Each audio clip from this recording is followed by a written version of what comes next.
Bienvenidos al auditorio de la Facultad de Teología de la Universidad Santo Tomás.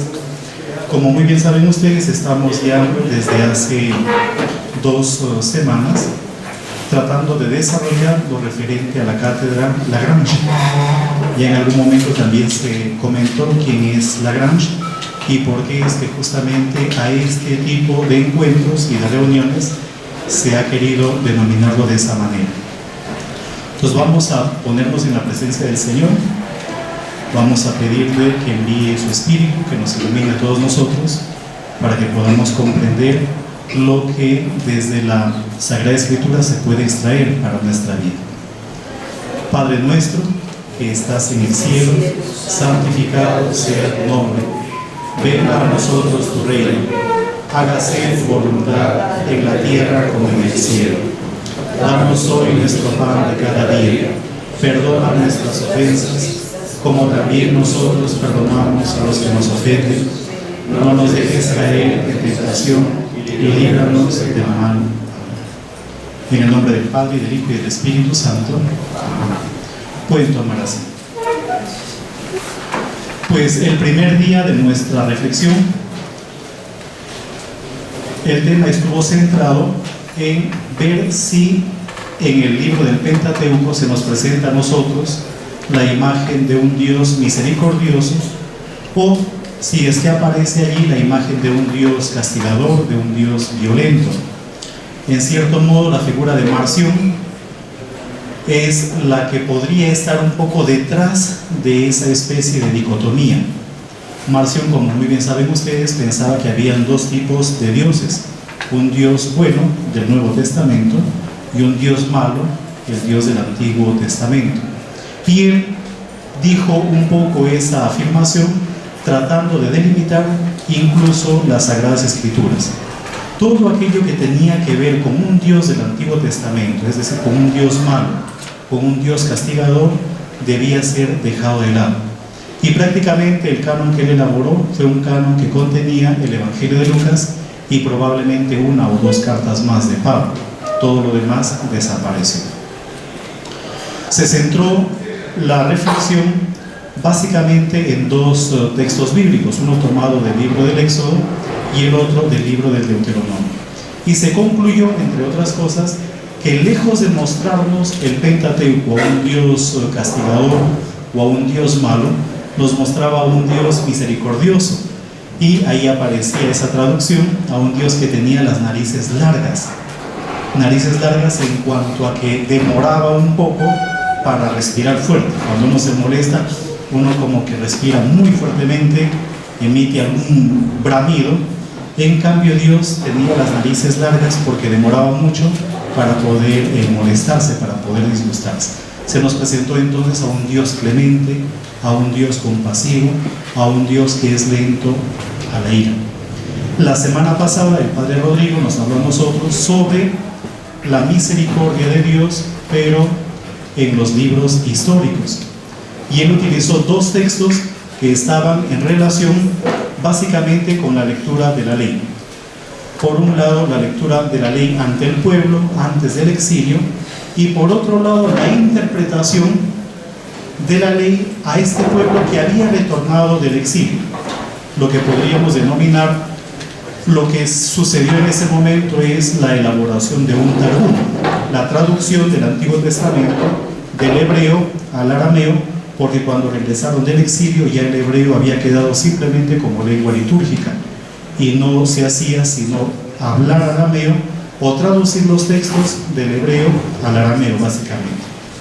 Y se concluyó igualmente que tanto en esa primera lectura que se hizo de la ley como en la segunda, lo que se buscaba era el bien del ser humano, el bien de la persona. Entonces hemos visto lo referente a los libros del Pentateuco, la semana pasada hemos visto lo referente a los libros históricos, y como estamos siguiendo un poco la estructura de la Biblia griega, hoy día se nos va a hablar a nosotros sobre si Dios es o no es misericordioso, si es o no es compasivo, pero en los libros sapienciales. Nosotros estamos siguiendo la estructura veterotestamentaria pero presente en la Biblia griega, en la Biblia de los 70, y al mismo tiempo aceptada o recogida por San Jerónimo en su traducción de la Vulgata, e igualmente aceptada por la Iglesia Católica en el Concilio de Trento. Entonces hoy día el padre Edgar Aníbal Rueda nos va a hablar a nosotros sobre si Dios es o no es misericordioso, pero en los libros sapienciales. Él es un fraile dominico, religioso dominico, que vive en el convento de Santo Domingo y está trabajando últimamente como subdirector, vicerrector del Colegio Jordán de Sajonia, y también es parte de la comunidad formadora. Él está haciendo sus estudios en la Javeriana y ha estudiado igualmente en Italia, en la Gregoriana, en Roma. Entonces le damos un aplauso y...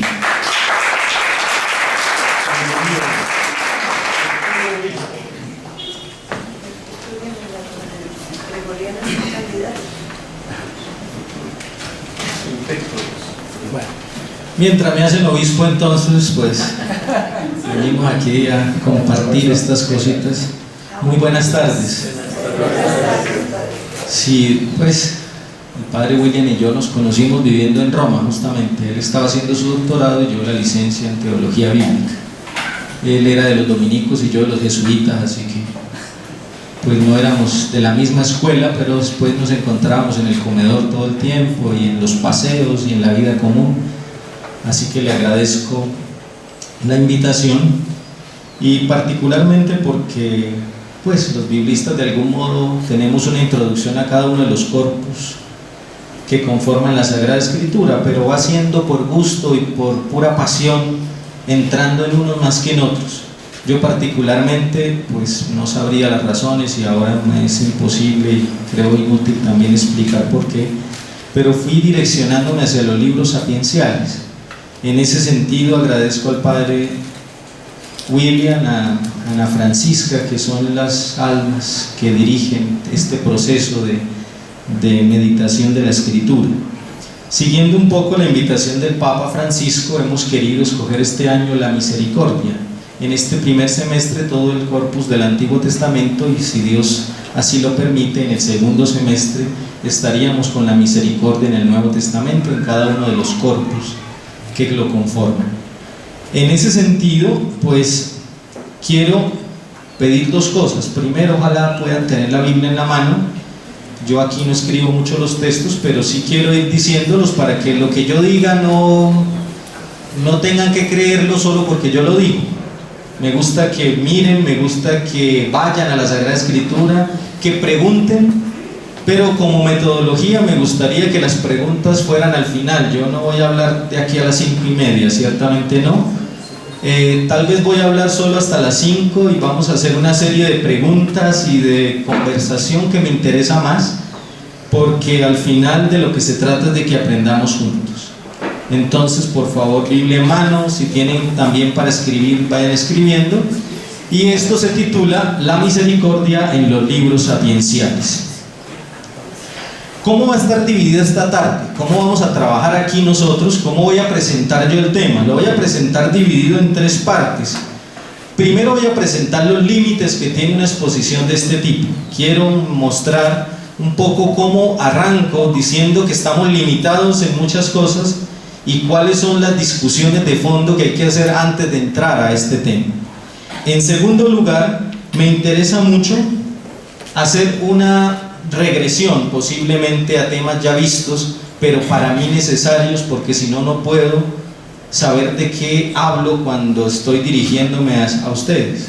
Entonces la segunda parte se va a llamar los términos bíblicos que indican la acción misericordiosa. Es un repaso por el hebreo y por el griego y un estudio un poco detallado de algunas de las palabras fundamentales que usa la Sagrada Escritura y en ella dentro de los sapienciales, cómo los usa y cómo los recibe. Y por último, voy a hacer lectura y espero un comentario breve de tres textos bíblicos que de algún modo nos ilustran cómo proceden los libros sapienciales al tratar el tema de la misericordia.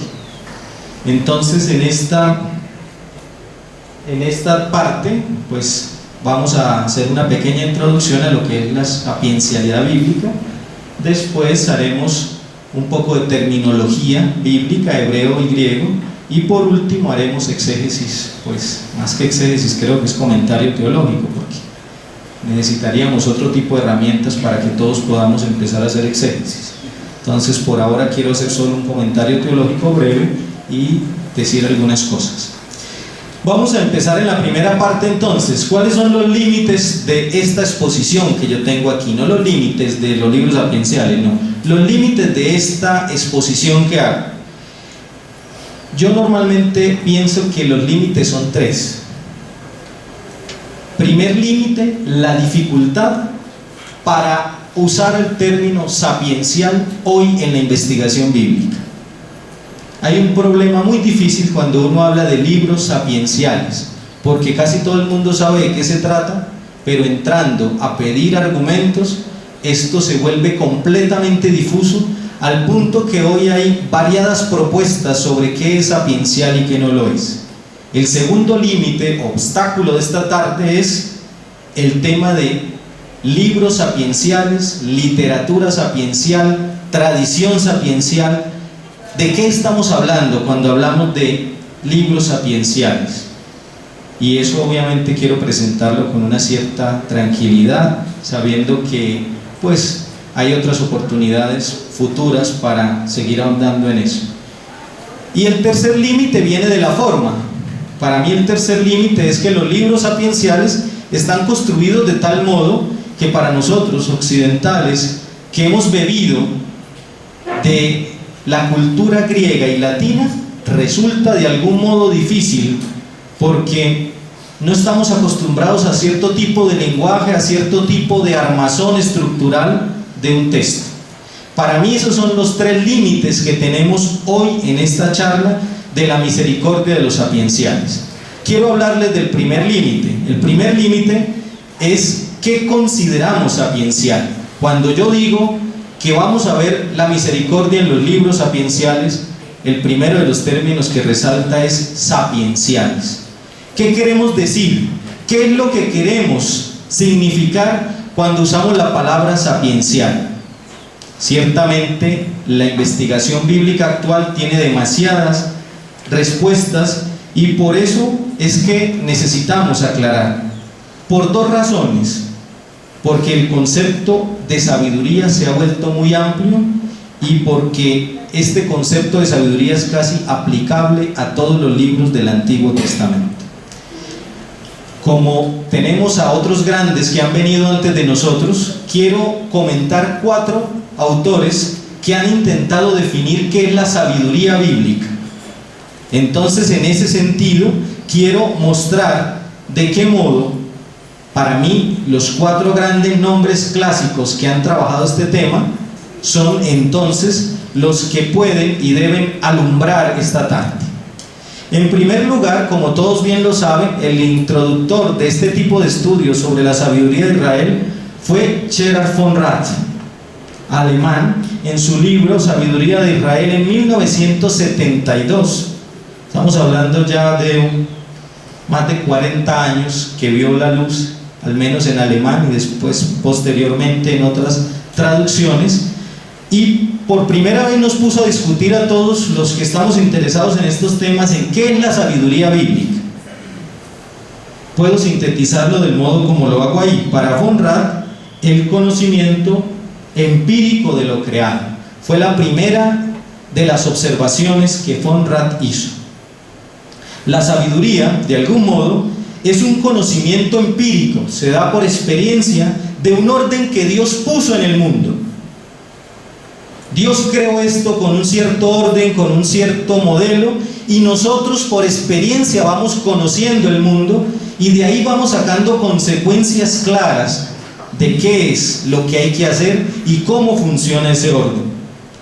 Del mismo modo que la naturaleza tiene un orden, también los seres humanos, al ser creados, tenemos un orden. Entonces, no solo la sabiduría es un conocimiento de lo creado, sino también un conocimiento práctico de las leyes de la vida y del universo, que se basa única y exclusivamente en la experiencia de ver y de escuchar.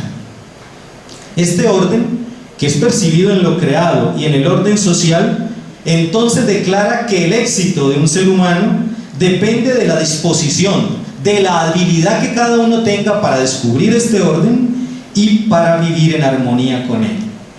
Entonces hay que descubrir el orden de la naturaleza, el orden de las relaciones entre los seres humanos. Estaríamos muy cerca de una posición moral que se conoce como el justnaturalismo. Es un poco lo que postula von Rath. En ese sentido, el mejor modo para vivir es de algún modo la máxima griega: neutralicemos las fuerzas del mal y liberemos las fuerzas del bien que están amarradas en medio de esta creación ordenada que Dios puso y que Dios hizo. La experiencia, obviamente, era el medio más idóneo para lograrlo. Entonces se apelaba a que mientras más anciano se era, más sabio se era, porque el que había pasado los años aprendiendo de la sabiduría del creado, entonces podía de algún modo, en los años ya dorados, en la adultez, podía ser un maestro de sabiduría, podía empezar a transmitir. De hecho, noten ustedes y recuerden que a Daniel se le dice que aunque es muy joven, tiene la sabiduría del anciano, cuando juzgan el caso de Susana. Se le admite entre los sabios aunque era joven. Y de hecho la palabra presbítero en griego, que significa anciano, es de algún modo un reconocer que el anciano está por encima del resto, porque ha adquirido la experiencia de la vida, la experiencia de encontrarse con la creación. La sabiduría entonces bíblica no es más que el producto de la reflexión humana sobre la misma experiencia humana. Es una autorreflexión. Es el mismo lema válido de la sabiduría griega: conócete a ti mismo. Pero aquí habría que añadir: y conoce aquello que te rodea. Había que reflexionar, según von Rath. Entonces, el que ordenó el mundo con sus leyes, que es Dios, concede al modo platónico, tal vez, del demiurgo, una cierta inteligencia que ordena las cosas. Y en ese sentido, los textos sapienciales hablan de un doble nivel. Por un lado, hay una sabiduría misteriosa, inaccesible, como lo dice el capítulo 28 de Job. ¿Y quién estaba ahí cuando el Señor ordenó los mares, cuando le puso límite a las aguas? Hay una cierta sabiduría que por ser solo divina no puede ser propiedad del ser humano, mientras que hay otra sabiduría producto de la reflexión. En ese campo entraríamos en el campo de la sabiduría como trabajo que logramos, y en el campo de la sabiduría como don que Dios da a la criatura. Pues eso pensaba nuestro señor von Rath, pero uno de sus amigos, no obviamente en Alemania, sino en Inglaterra, el señor Whybright, en 1974, también en uno de los textos pues famosos para nosotros los exégetas, al menos de esto, en una de las revistas de teología que circulaba en la época, hizo una crítica a von Rath por una razón. Dice que von Rath tiene mucha razón en lo que dice, pero se equivoca en una cosa: se equivoca en el grupo que busca la sabiduría. Porque von Rath, si leen Sabiduría de Israel, postula que esta sabiduría del creado, esta sabiduría del orden, es propiedad de un cierto grupo de personas que se dedican a ser sabios. Para von Rath, el tema del sabio es muy importante, no es una invitación, sino la demostración real de que existe un grupo de personas dedicadas a reflexionar, dedicadas a buscar la sabiduría, y de algún modo se llama el sabio. Eso es lo que Whybright critica, porque dice que mientras este alemán crea que exista un grupo que reflexione sobre el orden, entonces la sabiduría será un tesoro de pocos. Más bien, lo que hay que creer es que no existe un grupo, sino más bien de que existe una tradición intelectual y no sapiencial, propia de la cultura y propia del conjunto social. Su postura, la de este inglés, es que la sabiduría es compartida por un grupo.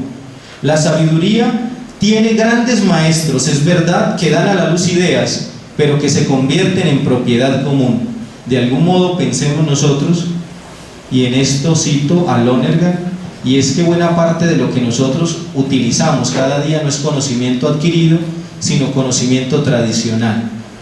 Nadie se pregunta por qué y demuestra que el agua hierve, y sin embargo todas las mañanas abrimos tranquilamente la llave para bañarnos con agua caliente.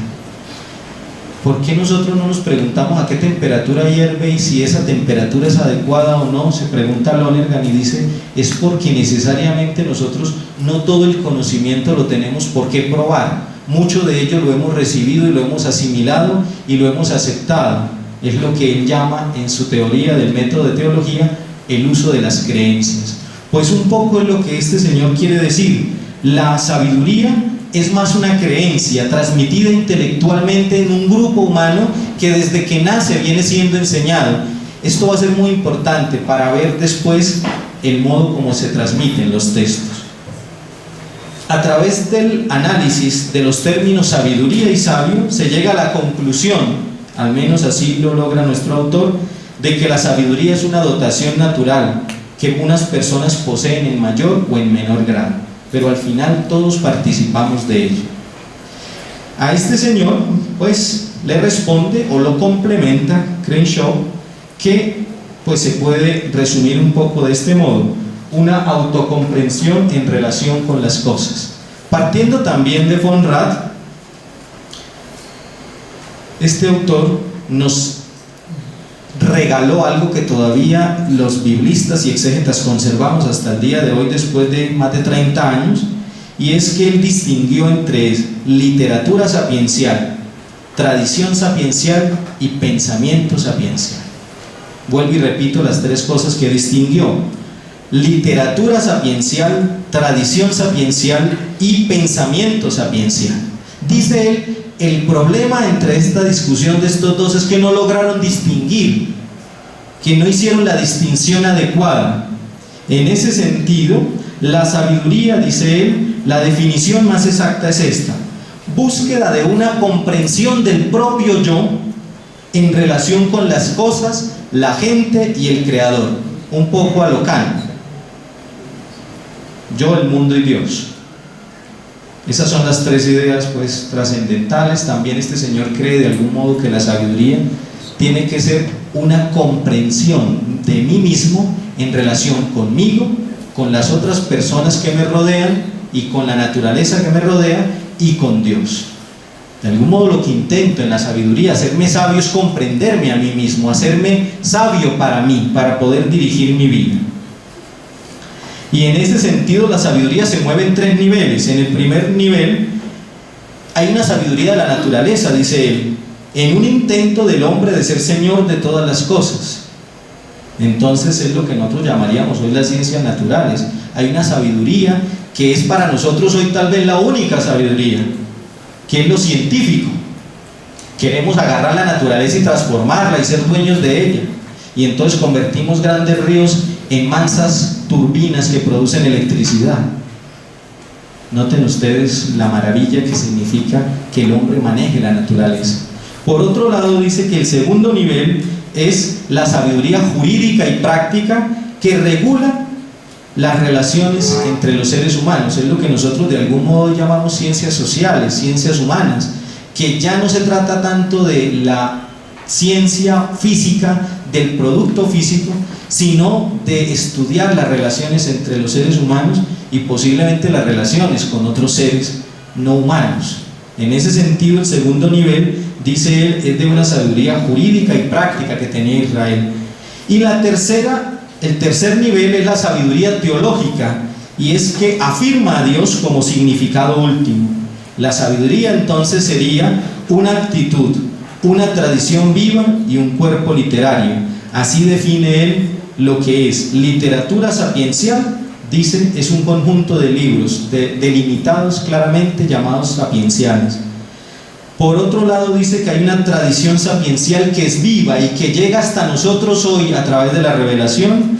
Y por otro lado, hay un pensamiento sapiencial. Esto es una actitud del hombre que busca en el cosmos, en el creado, la sabiduría que Dios ha ido dejando como pequeñas huellas de aquel que caminó por la playa. En ese sentido, llegamos a la cuarta y última posición que quiero. Hay muchas otras más, a mí me parece que son relevantes estas 4 nada más, y pues podríamos discutir ahora al final un poco sobre estas posiciones. Jerome Murphy es el último. En el año 1978 hace también un estudio y produce un artículo, y en ello sintetiza la sabiduría como un esfuerzo por ordenar la conducta humana. Critica a quienes ponen la sabiduría en el punto de partida de la existencia de un orden humano preestablecido. Murphy se enfrenta directamente contra los naturalistas. No cree que exista un orden humano que ya esté delimitado, hecho, sino que por el contrario, parece ser, dice él, que es un abuso de una figura que es egipcia y que los libros sapienciales tomaron. Tal vez no lo sepan, pero en Egipto había una semidiosa, por decirlo no un dios, sino una semidiosa llamada Maat. La diosa Maat era la encargada del orden, de la verdad y de la justicia. De algún modo, en Egipto se creía que todo orden humano era producto de la decisión de esta diosa, con lo cual estaba predeterminado o preestablecido, y se trataba de encontrar la Maat y vivirla. En ese sentido, él dice que la Biblia rechaza de algún modo los argumentos que basan su autoridad entre la correspondencia del orden natural y el orden social, que es necesario ver más bien que la sabiduría bíblica es un intento, es un esfuerzo que hacen el pueblo de Israel para poner orden a la vida del hombre. Él dice que no se trata de descubrir nada, se trata más de ordenar la conducta humana, y en ese sentido podríamos aquí ver unos pequeños destellos, tal vez de una ética un poco diversa, de una sabiduría diversa, de una ética mucho más comunicativa, participativa, donde todos de algún modo no estamos adivinando qué fue lo que Dios dijo, sino estamos usando de algún modo la razón para buscar cuál es el orden que nos conviene. De ese modo, como ustedes pueden ver, la palabra sabiduría realmente se encuentra todavía en discusión.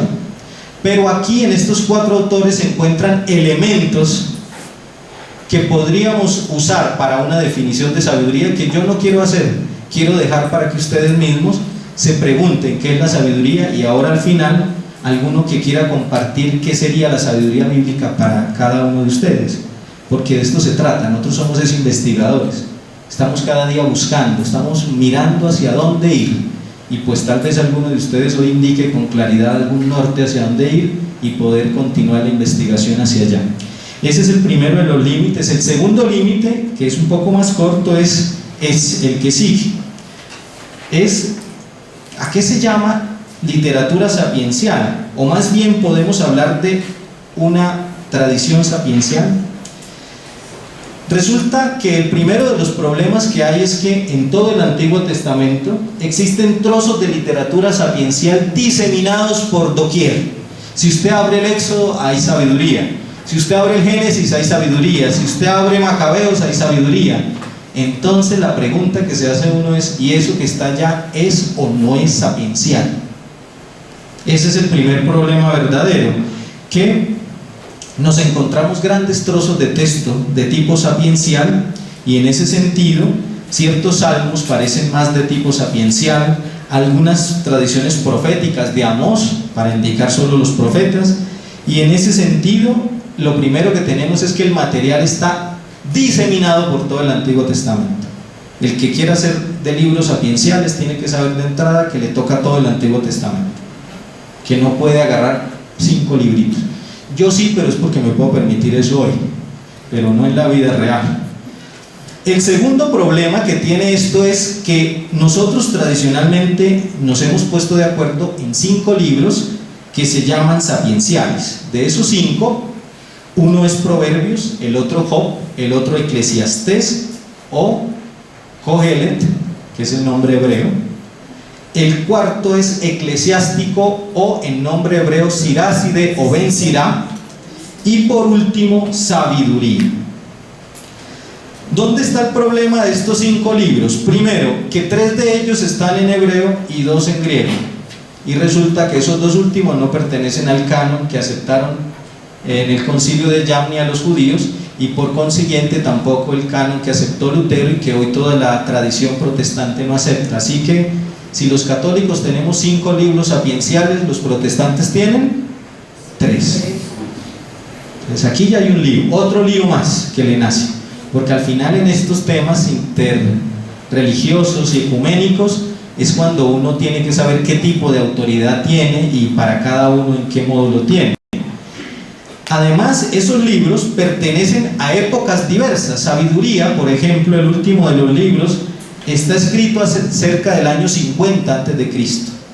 Pero es posible que el libro de Ben Sirá esté escrito hacia el año 200, 163. Es un poco lo que hoy se han puesto de acuerdo los autores.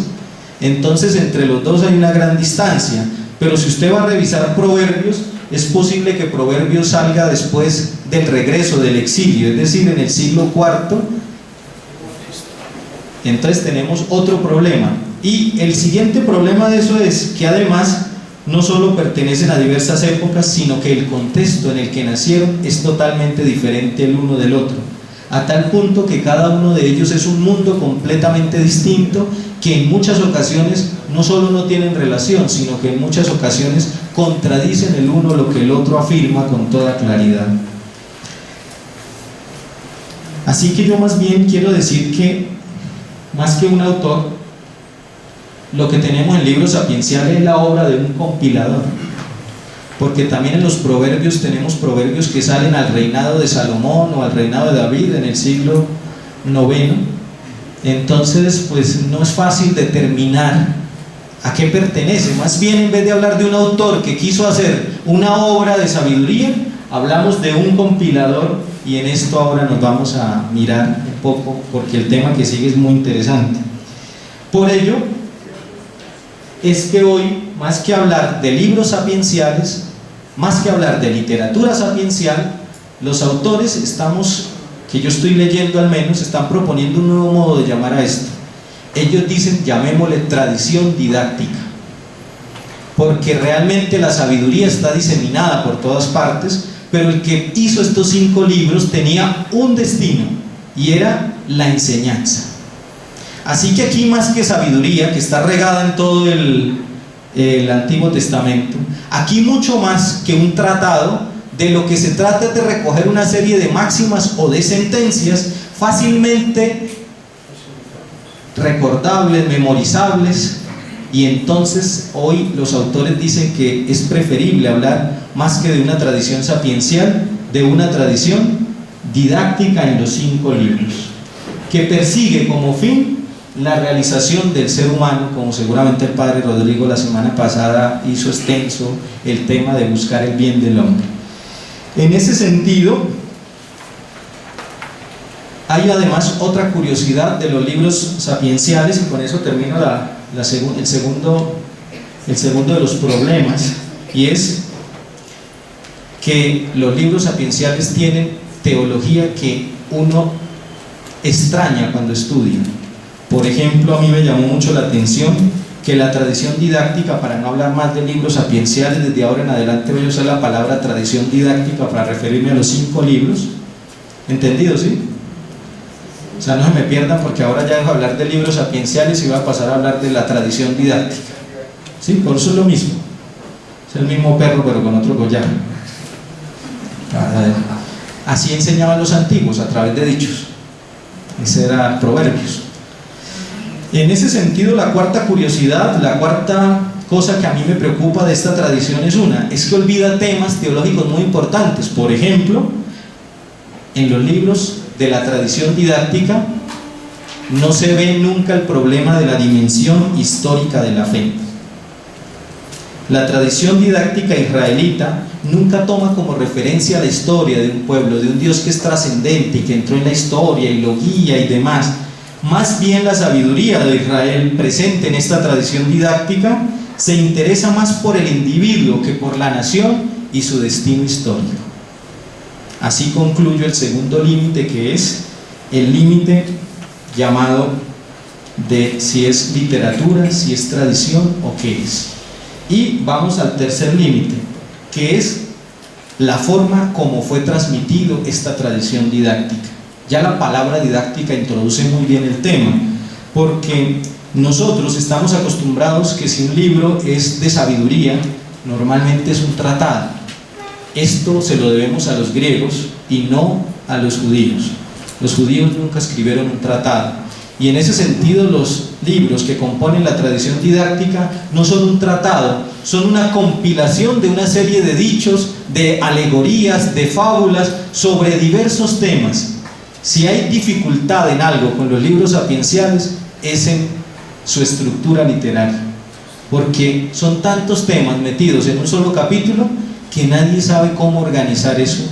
Y de algún modo todos los libros sapienciales, cuando ustedes lean las introducciones a Job, a Proverbios, a Sabiduría, lo primero que le van a decir es que esta estructura es caprichosa, es lo que a nosotros se nos ocurrió, porque no tenemos realmente puntos de agarre, porque aquí está hablando de la riqueza y pasa a hablar de la mujer y pasa a hablar de Dios y el temor, y luego pasa a hablar de la realización y del buen decoro en la celebración. Es decir, ¿qué tiene en común todo eso? Pues tiene en común esto que estoy diciendo aquí, la forma de la transmisión. El nombre sapiencial puede llamar a engaño, porque principalmente lo que se encuentra en la tradición didáctica es una serie de dichos, de poemas, de construcciones sintácticas y gramaticales difíciles en el hebreo y en la traducción posterior al griego, y que de algún modo, pues hoy en español el padre Alonso Shekel, que fue el que tradujo todos los salmos que nosotros rezamos hasta el día de hoy, es lo que más o menos nosotros conocemos. Pero pues cuando uno revisa la traducción que hizo Alonso Shekel hace 40 años a lo que conocemos hoy de los salmos, creo que había que recoger un poco todos los breviarios y volver a empezar, ¿no? Entonces Willy ahí tiene un trabajo, hermano, por si acaso. ¿Un nuevo breviario? Cierto, un nuevo breviario. Y de hecho uno se va viendo que otros breviarios tienen otras traducciones ya distintas, pero todavía seguimos pegados en la traducción de Alonso Shekel, que se volvió un poco un textus receptus en español. Pero es tan difícil, ¿cierto? Uno no sabe si estamos con manjares exquisitos o con enjundia y manteca, que es lo que dice el texto literal en hebreo, ¿cierto? ¿Cuál de los dos es más bonito? Pues yo creo que el de Alonso Shekel, ¿sí? Queremos manjares exquisitos, porque a mí la verdad la manteca pues no me dice mucho, ¿cierto? Y si tiene dieta, pues yo no creo que sea un manjar exquisito, bueno, menos que sea un buen chicharrón ahí en la bandeja paisa. En ese sentido, pues hay que decir que las formas son muy estables en los libros, más a un esfuerzo por aprender de memoria, un esfuerzo didáctico. Y por último, pues es obvio que la forma más común de transmisión es el proverbio, que en hebreo se llama mashal, y ese proverbio pues tiene la comparación, el enigma, la fábula, la alegoría, el discurso, el poema y otros en menor grado. Eso es un poco el asunto. Aquí concluyo la primera parte, límites de esta exposición. Primer límite, que estamos en construcción de qué es la sabiduría. Tenemos una serie de elementos que nos permiten saber qué es sapiencial. Segundo límite, que literariamente hay demasiada tradición sapiencial y que los 5 libritos es preferible llamarles tradición didáctica porque fueron concebidos para la enseñanza y seguro que tenían ahí su lugar mejor que en otros. El tercer límite es la forma. No esperemos un tratado, un discurso sobre la misericordia. No, lo que hay que agarrar es en Proverbios un dicho: sirve mejor al Señor que servir a los hombres. Ya, con eso tenemos que conformarnos, los que queremos estudiar los sapienciales. Tenemos que arrancar a mirar qué es lo que hay, porque no hay una construcción grandilocuente de estos temas. ¿Entendido? ¿Alguien tiene una pregunta? Que la anote porque ahorita no voy a responder.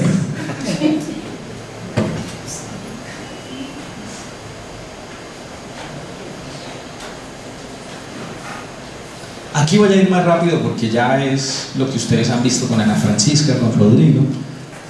Entonces espero que sí lo hayan visto, y si no lo han visto pues lo van a ver hoy, porque esto le va a servir de introducción al padre William, porque lo que voy a decir hoy serviría más para profetas que para sapienciales, pero lastimosamente es lo que tengo para introducirlos en el tema de los sapienciales. pero esto le sirve para las 4 charlas y posiblemente para el otro semestre. Entonces esto es de oro. Si usted está dormido, despiértese, porque esto que voy a decir aquí le va a servir si va a volver aquí a esto. Entonces, la Biblia originalmente fue escrita ¿en qué idioma? Pues en hebreo. Las pruebas manuscritas, los manuscritos que existen están en hebreo. Está el texto de Leningrado, que es del cual depende nuestra traducción. ¿Está dónde? ¿En dónde está el texto de Leningrado? Está en San Petersburgo.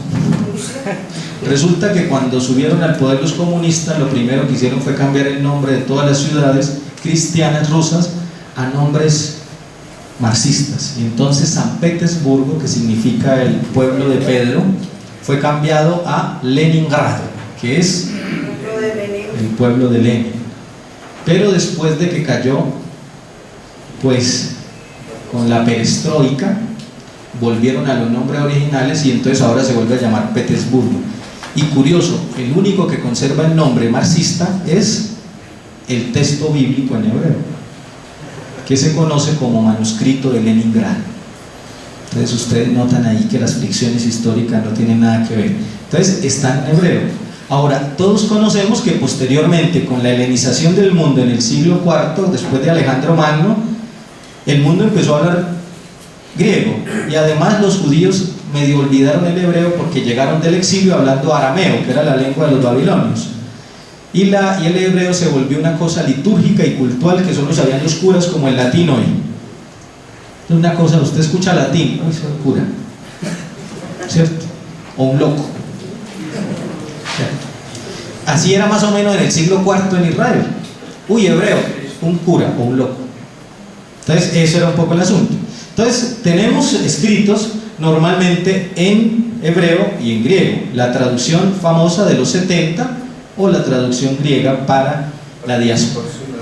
¿Por qué es importante? Porque, como ya les dije, los 5 libros de la tradición didáctica de Israel, 3 están escritos originalmente en hebreo y 2 en griego. Aunque aquí tengo que de una vez hacer la aclaración, porque el libro del Ben Sirá siempre se pensó que había estado escrito en griego, pero él mismo ahí en el prólogo dice que él es un traductor de una obra que su abuelo había escrito a partir por ahí del año 170, y todo el mundo dijo mentiras, este era Patramal. Pues resulta que no hace 30, 40 años en la Genizá del Cairo, mientras buscaban manuscritos, se encontraron con el manuscrito hebreo de Ben Sirá, y hoy por hoy todos los estudiosos de este tema aceptan que, aunque es apócrifo, que es deuterocanónico, sí originalmente estuvo escrito en hebreo, pero esa traducción hebrea estaba perdida porque a los judíos de la diáspora les convino mejor en griego y no en hebreo. Así que hay todo un problema, además, porque no está completo, solo tenemos ciertos capítulos, sobre todo el capítulo 41 al 51 es lo que se encontró en la Genizá. Entonces tampoco sabemos si era todo el libro o solo un pedazo y el otro se inventó todo el resto. O sea, aquí caben todo tipo de conjeturas, pero en teoría vamos a partir de que tenemos 3 libros en hebreo y 2 en griego. Por eso yo voy a mirar los términos hebreos y luego los términos griegos para hablar de la misericordia. ¿Alguien sabe hebreo? Para que no me haga quedar mal. Ah, Willy, sí, estudiamos allá juntos. Entonces yo sé lo mismo que él, entonces no. Willy, ¿usted que sabe hebreo, nota estas 3 palabras? 3 letras. Es el modo como el judío expresa una cosa muy importante, que ahora vamos a ver porque tiene 4 modos de expresar esto. Entonces no le voy a poner vocales hasta que no lo convierta en cada una de estas cosas. La primera palabra hebrea para hablar de la misericordia de referencia es esta palabra, la palabra resh, het, men, o sea, que puede ser usado como un verbo, raham, el verbo rahan, que no existe en la Biblia porque es el modo cal de usarlo, sino que existe solo en modo piel, rihut. Entonces, en ese sentido, significa literalmente, fue usado para significar las entrañas, las vísceras de animales y posteriormente del hombre. En ese sentido, las 3 letras hebreas hacen una referencia clara a la interioridad entrañable del ser humano y por extensión al seno materno en el cual los hijos crecen y encuentran su sustento. Entonces, cuando se usó, normalmente se usaba como un sustantivo. Se encuentra usado de este modo 32 veces en el Antiguo Testamento, solo 6 veces de ello en los libros sapienciales, y tendría el sentido más básico de esta palabra, que es entrañas o vísceras o seno materno. Entonces, lo primero que hay que decir es que la palabra más usada para misericordia es entraña, víscera, porque resulta que para la antropología judía las pasiones, ¿dónde estaban ubicadas? En las entrañas, y no como nuestra cultura occidental que habla del corazón. Para ellos el corazón era la sede del pensamiento, era una cosa un poco distinta. Es curioso porque la gran pregunta es ¿por qué nunca se les ocurrió algo con el cerebro? También a los egipcios les pasó lo mismo. Cuando un egipcio moría y lo embalsamaban, lo primero que hacía era abrirle la nariz con un gancho y sacarle todo el cerebro y botarlo. O sea, esto era como para rellenar, como para que no le hundiera uno el pelo. Pero las culturas más o menos de la Mesopotamia y de esa zona consideraron que aquí no estaba el pensamiento estaba puesto más en relación con el corazón y con otros órganos, y las pasiones con las vísceras. Dice uno de los autores que leía sobre esta palabra que es normal que se asocien las pasiones a las vísceras o a las entrañas, porque es verdad que todo sentimiento humano nos causa un cierto dolor aquí. Cuando uno se llena de una rabia incontenible, ¿dónde la tiene? Aquí. Y cuando usted se enamora, ¿dónde lo tiene? La mariposa, o yo no sé qué cosa, o si uno ve a la persona amada o no, o que algo le pasa en el estómago. Es curioso, pero parece que es una sensación universal e histórica. Y en ese sentido, la palabra usada como sustantivo significa literalmente las vísceras humanas, significa el seno materno, y así se usa en los sapienciales, sobre todo en el libro de Job y en los proverbios. ¿Recuerdan Job? Y me sacaste del seno de mi madre, y ahí está la palabra, régimen. ¿Sí? ¿Por qué no muero? Maldito el día en que nací, el día en que vine al mundo, maldito el día que... Todo eso en Job se usa con esta palabra que significa literalmente maternidad también. Es muy hermoso porque la misericordia va a venir de un sentimiento materno, no de un sentimiento paterno. Es la maternidad de Dios que engendra, pareciera como si Dios nos da luz, lo que hace que después nos ame tanto. Porque inmediatamente, cuando este sustantivo está en singular, fue pasado a plural, y como sustantivo plural se usa 39 veces en todo el Antiguo Testamento, pero solo una vez en los sapienciales, en el libro de los Proverbios. Y ya no significa entrañas, sino significa misericordias, actos de hacerme sensiblemente prójimo o próximo al dolor del otro. Y normalmente se usa con Dios, las misericordias de Yahvé, las misericordias de Jehová. Es curioso porque es muy lindo el uso siempre junto a Dios, las misericordias. Pues uno diría, la traducción mejor serían las vísceras, las entrañas, las maternidades, pero todos los traductores del griego y del español lo han traducido como misericordias en el mismo sentido. También fue usado como adjetivo, rahum, y se encuentra como adjetivo 13 veces en el Antiguo Testamento, nunca en los sapienciales, pero siempre usado como adjetivo en el sentido ya no de entrañable, de entraña, sino de misericordioso. Pero aún así nosotros en español todavía podemos saborear este sentido. Tengo un amigo entrañable. ¿Qué significa eso? Un amigo que me pega en las entrañas, un amigo que me llega. Entrañable es un afecto que nace no de la razón, no del fruto de la consideración de si usted es bueno para mí o no. Nace de un sentimiento que no tiene que ver con cálculos, sino con la realidad misma del amor. Ahora, lo que más nos interesa es usar esto como verbo. Se usa solo 47 veces como verbo en el Antiguo Testamento y solo una vez en los sapienciales. En ese sentido, cuando se usa como verbo en los sapienciales, se usa únicamente en Proverbios 28:13 y en Proverbios 28:13 como verbo para indicar la acción del conmoverse de las entrañas, pero en Proverbios, por ejemplo, no habla de las entrañas de Dios, sino de las entrañas de los hombres. Así que, en primer lugar, la palabra que más me interesa es esta, régimen. Apréndansela, por favor. ¿Cuál es? Régimen o raham. Raham, que es el verbo. Raham o regen, que es el sustantivo. Regen o raham.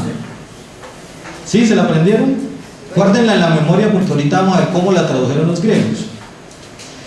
En ese sentido, la siguiente palabra importante para entender la misericordia es este término, el término Gesed. Gesed es mucho más extendido en el uso que el mismo Raham o Regen. Se usa de dos modos en el Antiguo Testamento. Se usa como un sustantivo, y noten ustedes la diferencia.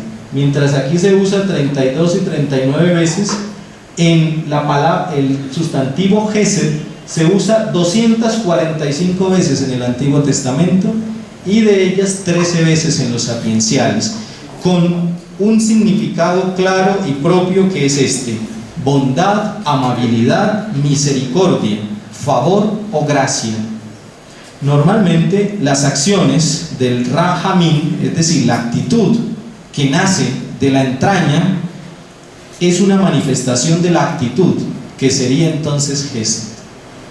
Así se relacionan las dos, mientras regen es mucho más activa porque nos lleva toda entraña, nos lleva a reaccionar. Noten ustedes que cuando uno se pone molesto se le salen palabras o levanta la voz o le pega un puño al otro. La Gesed no es de acción, es una actitud. En ese sentido parece que son complementarias las dos palabras. Esas palabras se usan en los sapienciales de modo muy distinto que en el resto de los libros bíblicos del Antiguo Testamento, porque la palabra Gesed se usa en los sapienciales siempre para los seres humanos y la relación de compasión y misericordia que hay entre ellos, mientras la palabra Regen o Raham se usa solo para Dios. Es como si Dios es el único capaz de compasión o de misericordia, mientras los seres humanos somos capaces de bondad, porque la bondad tiene un componente. Esta palabra Gesed tiene un componente. Parece que necesita la Gesed que haya un contrato previo. Necesitamos como contratarnos los dos para que yo pueda hacer Gesed. La bondad, entendida de ese modo, sería el cumplimiento de una promesa o de una obligación que contraje con uno de mis hermanos. Por eso se usa tanto Gesed en ese sentido, en el que entre seres humanos puede haber una Gesed, pero también con Dios puede haber una Gesed, y es el hecho del pacto que estableció Dios con su pueblo, y Dios, que no falla, Él sí es Gesed con su pacto, es bondadoso, es cumplido. En ese sentido, en los Salmos se nota mucho más Gesed como una actitud de Dios que en los libros sapienciales, donde es más bien un sentido humano. Hay otras dos palabras que son menos importantes, pero que yo quiero que ustedes también guarden en su memoria. La palabra genem, que es un verbo que significa ser compasivo, otorgar un favor, mostrar una gracia o ser clemente. Es el verbo de la palabra gracia, que en hebreo es gen. De ahí vienen, por ejemplo, palabras como nombres que han pasado hasta el día de hoy. Hannibal es un nombre compuesto judío, hebreo, en ese sentido semita, que significa la gracia de Baal, Gen Baal, la gracia de Baal, y ahí viene el nombre originario de este famoso cartaginés, porque Baal era una divinidad extendida un poco en toda la costa de Palestina. En ese sentido, esta palabra significa mucho más cuando un superior, un súbdito, le concede una gracia. Usted no lo merece, pero yo le quiero regalar esto. No tiene nada que ver ya con las entrañas, pareciera como que es una decisión motivada más bien por la razón y por la inteligencia que por una pasión interior. Me parece que la gran diferencia entre estas dos y esta es la motivación de conceder esa gracia. Por otro lado, ciertamente la palabra genen como verbo, que significa compadecerse, aparece 55 veces, pero en los sapienciales aparece solo 4 veces y casi siempre en Job, para hablar de la compasión que Dios siente por él. Como sustantivo aparece 69 casos, pero en los sapienciales solo 13 casos para hablar de la gracia que se ha hallado ante alguien que es más grande que yo. Por último, el verbo hebreo hamal, que es sentir compasión, tratar bien o respetar, y en muchos de los casos salvar de un peligro inminente. Subraya el aspecto de estar a salvo de un destino amenazante. Esa palabra hebrea hamal que se encuentran allá está usada normalmente siempre para aquellos que se encuentran esclavos o en peligro y son salvados por alguien que tiene los recursos y la posibilidad. Entonces la palabra misericordia en hebreo implica 4 cosas. Primero, una maternidad, una entrañabilidad. Implica un cumplimiento de una cierta obligatoriedad que da un pacto, y además la concesión de algo que no me merezco, y eso que no me merezco me salva de un destino inminente. De ese modo, estas 4 palabras en hebreo conjugan bastante bien lo que yo quisiera hoy mostrar sobre la palabra misericordia. En hebreo, en griego, ¿cómo se tradujo este asunto? La palabra que tiene que ver con entrañas se tradujo como esplagnisomai, que tiene literalmente el mismo sentido, y es el sentido de conmoverse las entrañas, que se le muevan los intestinos y todo lo que hay allá adentro cuando usted ve algo. Entonces, este es el mismo sentido del verbo raham y del sustantivo regem. Entonces, como verbo de moverse las entrañas, se usa 2 veces en el Antiguo Testamento y nunca en los sapienciales. Como sustantivo se usa 20 veces, solo 6 veces en los sapienciales. En ese sentido de tener misericordia, noten ustedes la reducción que hay del hebreo al griego. Cada vez que ellos encontraron regem, no van a creer ustedes que tradujeron esplaginosmai. ¿Por qué razón? Porque aquí ya estamos en un contexto griego donde hay más racionalidad que pasión. Por eso noten ustedes una cosa, que la palabra más racional se traduce con esta, que es eleo, el verbo eleo y el sustantivo eleos, que significa literalmente tener piedad, tener misericordia. Esa palabra es la misma que Gesed, tiene el componente de una cierta obligatoriedad de un pacto. Como verbo aparece 166 veces en el Antiguo Testamento y solo 15 veces en los sapienciales. Noten ustedes que la palabra eleo es la que va a determinar con toda claridad la comprensión de misericordia en los sapienciales. Como sustantivo, más bien, aparece 350 veces en el Antiguo Testamento y 15 veces en los sapienciales. Así que si ustedes quieren hacer un estudio de la misericordia en los libros sapienciales, tienen que dedicarse a la palabra eleo.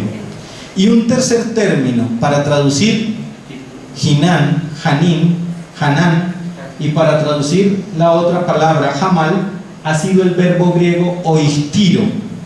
El verbo griego oiktiro se usa como verbo 37 veces en el Antiguo Testamento y de ellos 5 veces en los sapienciales, y como sustantivo 54 veces en el Antiguo Testamento y solo 2 veces en los sapienciales. Oiktiro tiene la sensación misma de tener piedad, de compadecerse mirando el sufrimiento del otro. Traduce piedad, misericordia, compasión, tener piedad, tener compasión. De este modo, mientras en hebreo teníamos 4 términos para expresar la misericordia, en griego tenemos únicamente 3. Sin embargo, la centralidad de eleo resalta. Es la palabra preferida por las 70 cuando se trata de la acción misericordiosa de Dios. Y creo yo de algún modo que es tomada así por la tradición racionalista griega que va llegando y va haciéndose en todas las culturas una, y por otro lado porque es más entendible para el griego racional esta toma de postura, como si yo supiera que tengo una deuda de honor contigo y quiero cumplir. Así termina la segunda parte, que se llama términos para expresar la misericordia. ¿Preguntas? Van anotándolas ahí para ahora.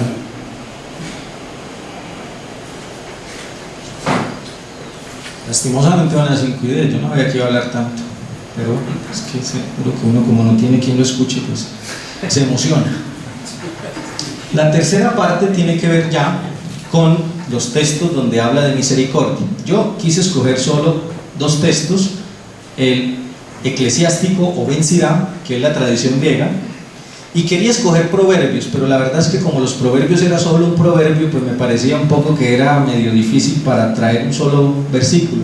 Entonces hice una cosa que el padre William me había sugerido, y es, dado que los sapienciales siempre se estudian con los poéticos, que son los salmos, cantar de los cantares y lamentaciones, entonces pues quería también hablar del Salmo 50, pero creo que ya no voy a poder hablar del Salmo 50. Entonces pues yo quiero solamente que miremos este texto, no este sino el segundo, que es el texto de Eclesiástico o Ben Sirá del capítulo 5, del versículo 1 al 8.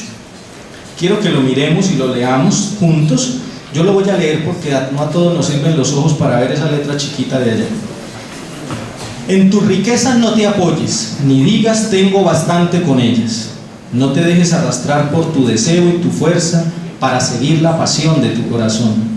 No digas quién me domina a mí, porque el Señor cierto que te castigará. No digas pequé y qué me ha pasado, porque el Señor es paciente. Del perdón no te sientas tan seguro, que acumules pecado tras pecado. No digas su compasión es grande, Él me perdonará la multitud de mis pecados, porque en Él hay misericordia, pero también hay cólera, y en los pecadores se desahoga su furor. No te tardes en volver al Señor, no lo difieras de un día para otro, pues de pronto salta la ira del Señor y perecerás en el tiempo del castigo. No te apoyes en riquezas injustas, que de nada te servirán el día de la adversidad. Es uno de los pasajes más hermosos donde la centralidad de la misericordia de Dios y además el mensaje que encierra sintetiza bastante bien lo que los libros sapienciales han desarrollado acerca de la misericordia. Ciertamente, el tema central de esta unidad que vamos a tratar aquí es el temor del Señor y la fidelidad a Dios. El temor del Señor es un tema integrador en Ben Sirá. Una fe que une obras, conocimiento de Dios unido a la conducta humana. Hay que amar a Dios, pero también amar al prójimo. Nosotros vemos que aquí nosotros tenemos un contexto próximo y un contexto remoto. Abra por favor su Sagrada Escritura para que no sea esto como tan en abstracto, sino ustedes puedan verlo. Eclesiástico 5, 1 al 8, y van siguiendo conmigo los títulos que pone la Biblia de Jerusalén o la Biblia que ustedes trajeron, seguro que pone algunos títulos. Si no pone títulos, pues también puede seguirlo. Yo de algún modo le voy a decir en qué versículo estoy y ustedes así con eso más fácil. Eclesiástico o Ben Sirá o Siráside está después del Eclesiastés, antes de los profetas. No está al final, sino antes de los profetas, como el padre William lo ha repetido en varias oportunidades. Estamos siguiendo la Biblia griega y no la Biblia hebrea en esta exposición. Quiero que miren un poco el contexto próximo, el contexto que tenemos un poco nosotros. El contexto próximo es una enseñanza sobre la timidez, 4:20 al 31, y posteriormente otra exhortación sobre cómo hablar, que está en 5:9 al 6:1. Pero la unidad de todo este texto es esta, desde el 4:20 hasta el 6:4, distribuidos de manera concéntrica para que este texto sea el centro de toda esa unidad. En primer lugar, o A, está lo que nosotros llamamos la necesidad de autodominio. Noten ustedes que en 4:20-21 de lo que se habla es de la capacidad de dominarse a sí mismo, y con ello introduce el tema de cómo manejar las pasiones, de cómo hacerse agradable a Yahvé, y por eso la introducción es que estamos necesitados de dominarnos a sí mismos. Pasa a la parte B o a la perícopa B, que es sobre el lenguaje, sobre el verdadero lenguaje que debe usar un creyente. En 4, 22 al 31, si ustedes lo miran, se trata entonces de establecer cuál de ellos es el lenguaje que debe ser usado, cuál es el lenguaje, vencer la timidez para hablar, la timidez de nuevo como una pura pasión. Por otro lado, llegamos a la mitad de esta unidad, y es evitar la presunción, que es lo que tenemos aquí al frente. Evitar la presunción, evitar engreírnos en cosas inútiles que nos distraigan de lo que Dios es. Luego volvemos, esto estamos A, B y C, ahora volvemos a B, para que nos salga un poco toda la estructura quiástica además en esta unidad. El B, de nuevo en 5.9 al 6.1, nos vuelve a hablar del verdadero lenguaje y de vencer la timidez y de volver a expresarnos como creyentes verdaderos que somos. Y por último concluye con A', ya tenemos A, necesidad de autodominio; B, verdadero lenguaje; C, afán de presunción, que es lo que tenemos aquí; B', que es la que pega con ellos, verdadero lenguaje de nuevo; y por último cierra A', que es de nuevo necesidad de autodominio, para que noten ustedes lo bonito de la estructura que se logra y que logra Bencirá. En ese sentido, toda la unidad trata enteramente del dominio de la pasión, del dominio de la pura dejarnos llevar por el sentimiento que es pasajero. En ese sentido, la unidad central, que es esta que tenemos al frente, está apoyada en algunos dichos sobre la inconveniencia de apoyarse en la riqueza. Ya ustedes lo leían ahí con toda claridad. En tus riquezas no te apoyes, ni digas tengo bastante con ellas. No te dejes arrastrar por tu deseo, de nuevo pasiones, y tu fuerza para seguir la pasión de tu corazón. No digas quién me domina a mí, quién me dirige, quién me manda. En ese sentido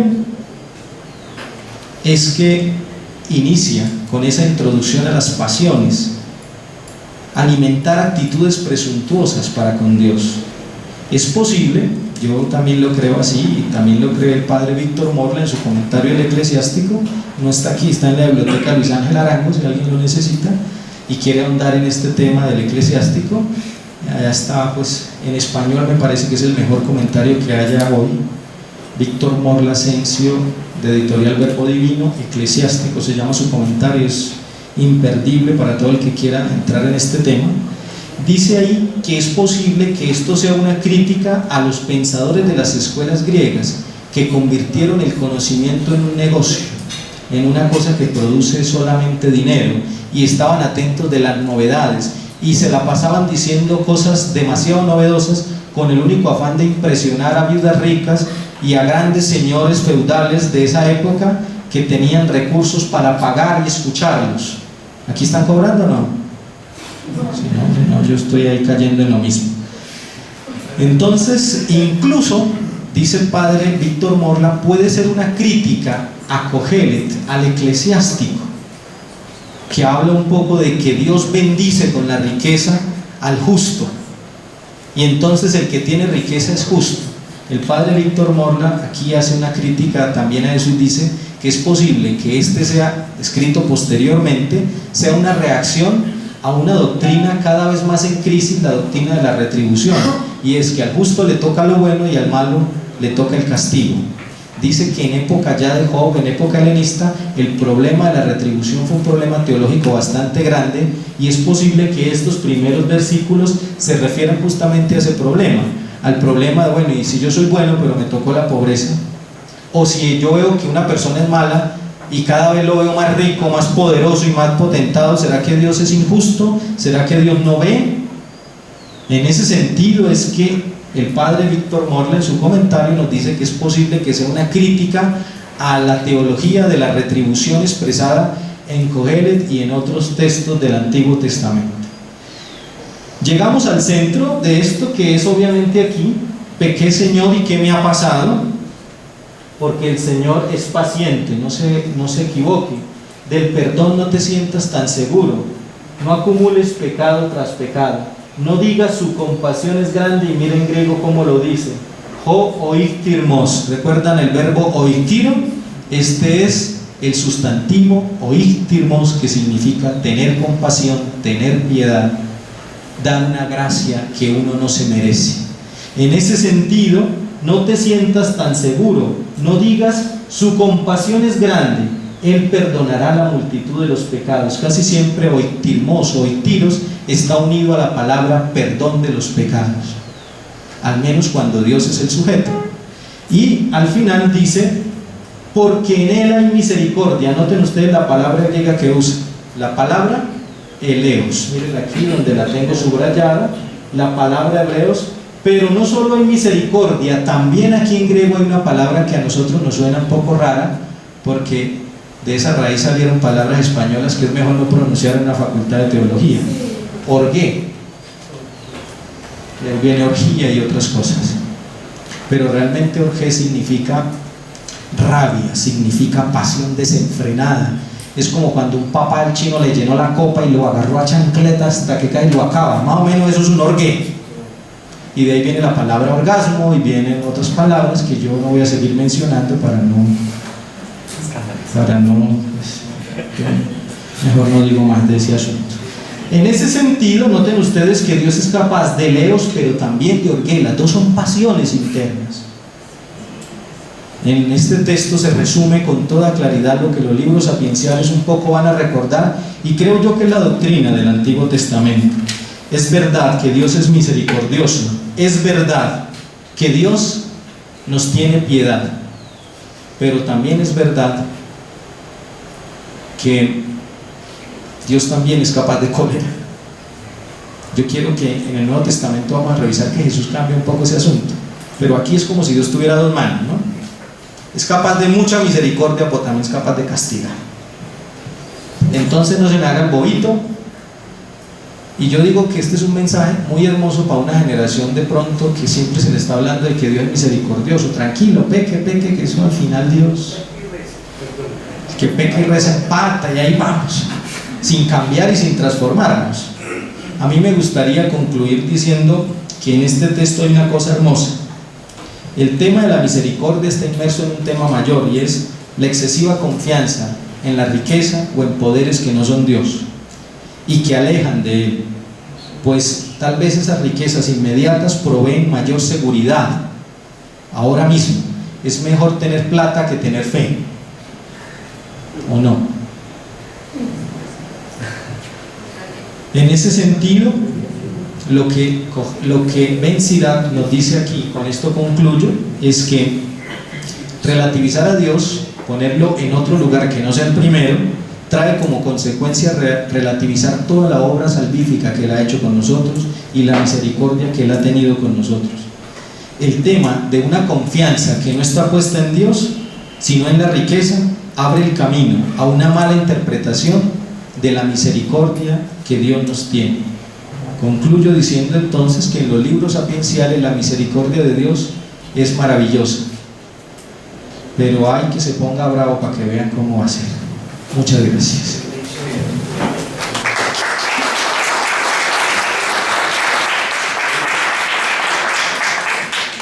Muchísimas gracias, Edgar.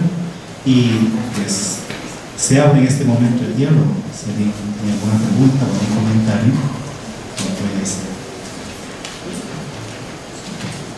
Si hay alguna pregunta, alguna cosa que quieran ahondar, también no hay ningún problema. De pronto alguna cosa que usted quiera que yo repita, porque entre tantas cosas que uno dice a veces no sabe ni qué dice.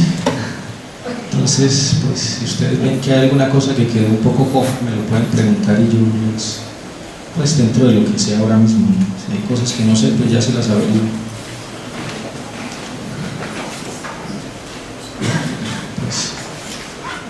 Pues espero que haya sido porque entendieron todo. Si un profe, cuando los estudiantes no preguntan, o es porque entendieron todo o no entendieron nada. Entonces yo espero que hayan entendido todo. Pero si alguien quiere hacer un comentario, lo puede hacer. Les agradezco también su tiempo. Y yo tal vez recordé un poquito cuando Edgar estaba exponiendo, y junto a la palabra Gesed que él mencionó, aparece otra palabra, y es emet, que es verdad, emet, verdad. Pues es una misericordia, es cierto, pero al mismo tiempo la sinceridad está de por medio. Por eso es que él insistía en la parte final de que es un Dios que no solamente regala sus dádivas, sino que espera igualmente la sinceridad. Y otra cosita, pues ahí apareció escrito en griego, ya les mencionamos la semana antepasada, si mal no recuerdo, el término splanizomai en griego. Y fíjense cómo este término es retomado en el Nuevo Testamento. El buen samaritano tiene esa experiencia de splanizomai, se le remueven las entrañas. Y lo mismo sucede con Jesús cuando se encuentra con este muchacho a quien llevan a enterrar, el hijo de la viuda de Naín. Ve que es una mujer anciana, viuda, y encima se le muere pues su único hijo. Los profetas siempre van a estar permanentemente alzando la voz en favor de las viudas. Entonces el mismo sentimiento tiene Jesús. Quiero aprovechar, aquí tenemos también representantes de otras comunidades y también de otras religiones, y tenemos dos hermanos musulmanes. Me gustaría escucharlos, a los hermanos musulmanes, comparando con lo que se ha dicho el tema de misericordia, cómo se entiende también ese Dios plenamente misericordioso, comparando con los aportes que ya el profesor nos ha tenido hoy. Tenemos a la señora Den, tenemos a la señora Juventino.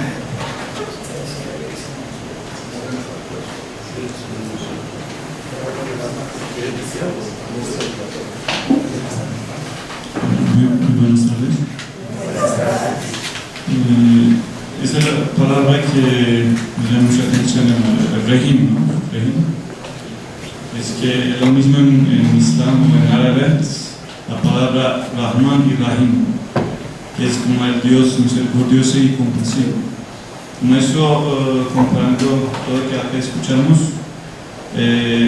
también el nombre de Dios en Islam, como los nombres de Allah, uno de los más importantes. Es muy paralelo, como no obviamente hay unas diferencias, pero en general el asunto es muy paralelo digamos en teología en Islam también, porque unos de mis temas también nombres de Dios, hay muchas cosas parecidas, comparando con como podemos decir los adjetivos de Dios o los atributos de Dios, o llamamos en cristianismo, creo, como no tienen nombres, pero en caso de Islam, la mayoría de esos como pasa como adjetivos, también como nombres propios de Dios para entender en Islam. Muchas gracias.